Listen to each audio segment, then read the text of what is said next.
Hi guys, welcome back to my channel. అందరు ఎలా ఉన్నారు? బాగున్నారా? నేనైతే బాగున్నాను. ఈ 2 వీడియోస్ ఒకే రోజు షూట్ చేశానమాట. సో అందుకోసమే ఒకే డ్రెస్సింగ్ స్టైల్లో ఉన్నాను. అండ్ అలాగే కొత్త వాళ్ళు చూస్తుంటే సబ్స్క్రైబ్ చేసుకోండి. నాతో మాట్లాడాలి అనుకుంటే కాల్ మీ ఫర్ డౌన్లో చూసుకొని అందులో నా ఐడి రాజీ 1113@CM4 అనమాట. ఐడి కనుక కాల్ చేసినట్టయితే మీ దగ్గర డౌట్స్ ఏదైనా ఉన్నా సరే మాట్లాడి క్లారిఫై అయితే ఇస్తానమాట. ఇంకా లెట్ చెక్కున్న టాపిక్లోకి అయితే వెళ్ళిపోదాం. ఈరోజు వీడియో ఏంటంటే కనుక అమ్మాయిలకు ఏ వయసు వరకు తమ పార్ట్స్ అనేవి పెరుగుతూ ఉంటాయి అని చెప్పి అడిగారనమాట. అంటే పెళ్ళి ఎంతవరకు పెరుగుతాయా, పెళ్ళి తర్వాత పెరుగుతాయా, ఏంటి అనేది.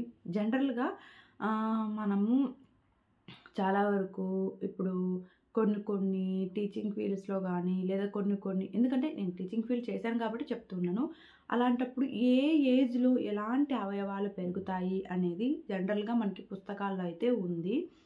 సో అలా కాకుండా జనరల్గా అంటే ఈ వయసులో ఇలా హెయిర్స్ పెరగడం, చెస్ట్ పెరగడం అండ్ అలాగే అబ్బాయి కూడా కావచ్చు, ఆటోమేటిక్గా కండరాలు మజిల్స్ పెరగడం, ఇలా డెవలపింగ్ అవ్వడం, కడుపులో ఉన్నప్పుడే బిడ్డ హార్ట్ పెరగడం దగ్గర నుంచి కూడా ఇన్ని వీక్స్లో ఇది పెరుగుతుంది, ఇన్ని వీక్స్లో ఇది పెరుగుతుంది అనేది జనరల్గా అందరికీ తెలిసిన విషయమే. అలాంటప్పుడు నేను చెప్పడంలో కూడా కొద్దిగా ఇన్ఫర్మేషన్ ఇచ్చినట్టు ఉంటుంది. ఏం తప్పు ఉండదు అనుకోని వీడియో అయితే చేస్తూ ఉన్నాను. తప్పుగా అయితే తీసుకోవచ్చు. ఇష్టం లేదనుకుంటే వీడియో ఇప్పుడే స్కిప్ చేసి వెళ్ళిపోవచ్చు, నో ప్రాబ్లం. ఇంకా ఏంటంటే ఏ వయసు పెరుగుతూ ఉంటాయంటే జనరల్గా అమ్మాయి మెచ్యూర్ అయిన తర్వాత ఆటోమేటిక్గా తన బాడీ పార్ట్స్ అంతా కూడా డెవలప్ అవుతూ ఉంటాయి. అది మీరు అనుకున్న ఏ పార్ట్స్ అయినా సరే ఆటోమేటిక్గా ఒక మనిషి గ్రోత్ అనేది ఉంటుంది. ఆ తర్వాత ఏంటంటే ఇప్పుడు చాలా సన్నగా ఉంటారు. అలాంటి వాళ్ళకి ఎలా అంటే జనరల్గా ఆఫ్టర్ మ్యారేజ్ తర్వాత ఒక బిడ్డ అయిన తర్వాత ఎందుకంటే వాళ్ళకి సెక్సువల్ కోరికలు వస్తాయి. సెక్సువల్గా హ్యాపీగా ఉన్నారు. సెక్సువల్గా హ్యాపీగా ఉన్న వాళ్ళు ఏంటంటే ఒకసారి సెక్సువల్ లైఫ్కి శృంగారం లైఫ్కి అలవాటు పడిన అమ్మాయి ఖచ్చితంగా లాయవ్ అనేది పెరుగుతుంది. బాడీలో చేంజెస్ వస్తూ ఉంటాయి. అలా కాకుండా ఎక్సర్సైజ్, వర్కౌట్స్, స్లిమ్గా ఉండాలని యోగా ఇలాంటివన్నీ కూడా చేసే వాళ్ళు ఏంటంటే అంతగా చేంజ్ అనిపించదు. బట్ బాడీలో తెలిసిపోతుంది పెళ్ళైన అమ్మాయా కానమ్మాయి అనేది అందరికీ తెలిసిన విషయమే కదా, తెలిసిపోతూ ఉంటుంది కదా వాళ్ళ బాడీలో చేంజెస్ వల్ల. సెక్సువల్గా కలవడం వల్ల మాత్రమే అలాంటి చేంజెస్ అన్నీ కూడా వస్తూ ఉంటాయి. ఇప్పుడు చూడండి, పిల్లలు లేని వాళ్ళు కావచ్చు, పెళ్ళై చాలా సంవత్సరాల తర్వాత పిల్లలు కలగని వాళ్ళు కూడా కావచ్చు, అంతా కూడా వాళ్ళ బాడీ చేంజెస్ అయితే ఉండవు. పిల్లలైన తర్వాత చాలా వరకు చేంజెస్ అవుతూ ఉంటాయి. ఇంకా హార్మోనల్గా కూడా చాలా వరకు చేంజెస్ వస్తూ ఉంటాయి. అలాగే సెక్సువల్గా మీరు ఎంజాయ్ చేస్తున్న టైంలో చెస్ట్ పెరగడం కావచ్చు, కండరాలు, మజిల్స్, బాడీ పార్ట్స్ అంతా కూడా పెరగడం కావచ్చు. ఇంకా ఒక బెడ్ అయిన తర్వాత సో ప్రైవేట్ పార్ట్ అమ్మాయి ప్రైవేట్ పార్ట్ నార్మల్ డెలివరీ అయిన వాళ్ళకు కూడా పెద్ద సైజ్ అవ్వడం కావచ్చు, రబ్బర్ బ్యాండ్ లాగా ఇలాంటివన్నీ కూడా జనరల్గా జరుగుతూ ఉంటాయి.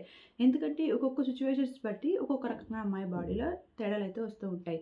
అలా కాకుండా నార్మల్ డెలివరీ కాకుండా ఆపరేషన్ అలాంటివి చేసుకున్న వాళ్ళకు కూడా రెగ్యులర్గా సెక్సువల్గా కలుస్తూ ఉంటారు కాబట్టి మరీ అంత పర్ఫెక్ట్గా ఉండదు. వాళ్ళకు కూడా కొద్దిగా లూజ్ అయ్యే ఉంటుంది. ఎందుకంటే జనరల్గా కలుస్తూ ఉంటారు కాబట్టి చెప్తున్నా.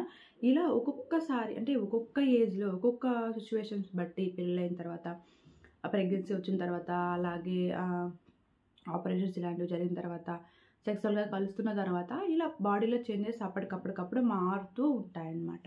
ఇంకా ఏంటంటే జనరల్గా ఇప్పుడున్న సిచ్యువేషన్స్లో అమ్మాయిలు తీసుకున్న హై ప్రోటీన్ ఫుడ్ వల్ల ఫ్యాట్ అనేది విపరీతంగా పెరిగి అది చెస్ట్ దగ్గర కావచ్చు, ఫ్యాట్ ఇంకా బ్యాక్ దగ్గర కావచ్చు, థైస్ దగ్గర కావచ్చు, విపరీతంగా స్టోరేజ్ అయ్యడం వల్ల విపరీతంగా పెరుగుతూ ఉంటారు. దాంతోపాటు హార్మోనల్ బ్యాలెన్స్ వస్తూ ఉంటుంది కాబట్టి అలా ఉంటూ ఉంటారు, లావు పెరిగిపోతూ ఉంటారు.